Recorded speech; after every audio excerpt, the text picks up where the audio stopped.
നമ്മുടെ ഉന്നത വിദ്യാഭ്യാസ മേഖലയിൽ സംഭവിച്ചുകൊണ്ടിരിക്കുന്ന കാര്യങ്ങൾ. കാലടി ശ്രീ ശങ്കരാചാര്യ സംസ്കൃത സർവകലാശാലയിൽ അടിസ്ഥാന സൗകര്യങ്ങളും പഠന സംവിധാനങ്ങളും മെച്ചപ്പെടുത്തണമെന്നാവശ്യപ്പെട്ടുകൊണ്ട് വിദ്യാർത്ഥികൾ സമരം ചെയ്യുകയാണ്. അവിടുത്തെ തിയേറ്റർ വിഭാഗത്തിലെ വിദ്യാർത്ഥികൾ പ്രവർത്തനരഹിതമായ സ്റ്റേജ് ലൈറ്റുകൾക്ക് അന്തിമോപചാരം അർപ്പിച്ചുകൊണ്ട് പ്രതീകാത്മകമായ നാടകാവതരണം നടത്തി.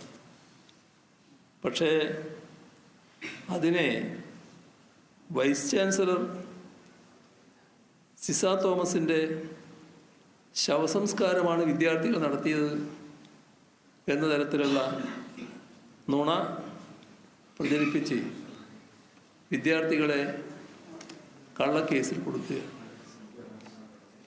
ഈ വ്യാജ പ്രചരണം വൈസ് ചാൻസലർ അടക്കം നടത്തിയെന്താണ് ഗൗരവമായ വസ്തുത.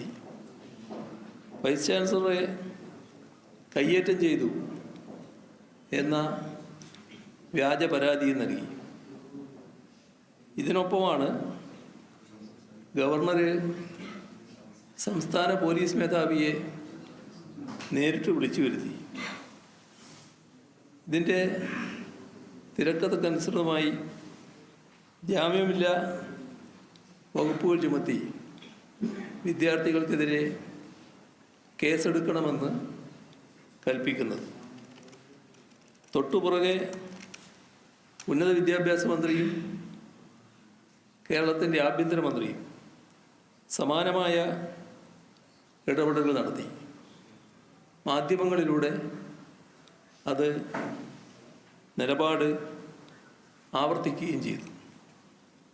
ജന്തർ മന്ദറിലെ ശ്രദ്ധേയമായ വിദ്യാർത്ഥി പ്രക്ഷോഭത്തെ അടിച്ചമർത്താൻ കേന്ദ്ര സർക്കാർ കാട്ടിയ അതേ അമിതാവേശം ഇവിടെ ഗവർണറും വൈസ് ചാൻസലറും കോൺഗ്രസ് നേതൃത്വത്തിലുള്ള സംസ്ഥാന സർക്കാരും ഈ വിഷയത്തിൽ കാണിക്കുകയാണ്. അവിടെ അവതരിപ്പിച്ച തെരുവ് നാടകത്തിൻ്റെ വീഡിയോ ദൃശ്യങ്ങൾ ചില ദൃശ്യമാധ്യമങ്ങൾ പുറത്തു കൊണ്ടുവന്നു. അതോടെ കള്ളി വെളിച്ചത്തായി. അപ്പോൾ ജനങ്ങളെ സത്യാവസ്ഥ ബോധ്യമാക്കാൻ ഇതിലൂടെ കഴിഞ്ഞിട്ടുണ്ട്. ഇക്കാര്യത്തിൽ അത്തരം നിലപാട് സ്വീകരിച്ച മാധ്യമങ്ങളെ അഭിനന്ദിക്കട്ടെ. ഔദ്യോഗിക സംവിധാനങ്ങളിലൂടെ പെരുന്നുണകൾ പ്രചരിപ്പിക്കുന്ന കാലത്ത് ചില മാധ്യമങ്ങളെങ്കിലും തങ്ങളുടെ ധർമ്മം യഥാർത്ഥ രീതിയിൽ നിർവഹിക്കുന്നുവെന്നത് തീർത്തും അഭിനന്ദനാർഹമായ കാര്യമാണ്. അതോടൊപ്പം കാണേണ്ട ഒരു കാര്യമാണ് പോലീസ് മേധാവിയെ വിളിച്ചു വരുത്തിയ ഗവർണറുടെ നടപടി. ഇത് ഒറ്റപ്പെട്ടതല്ല. ഇവിടെ ഞാൻ അറിഞ്ഞ കാര്യം ഇന്നലെ PSCയുടെ സെക്രട്ടറിയെയും ഗവർണർ വിളിച്ചു വരുത്തിയെന്നാണ്.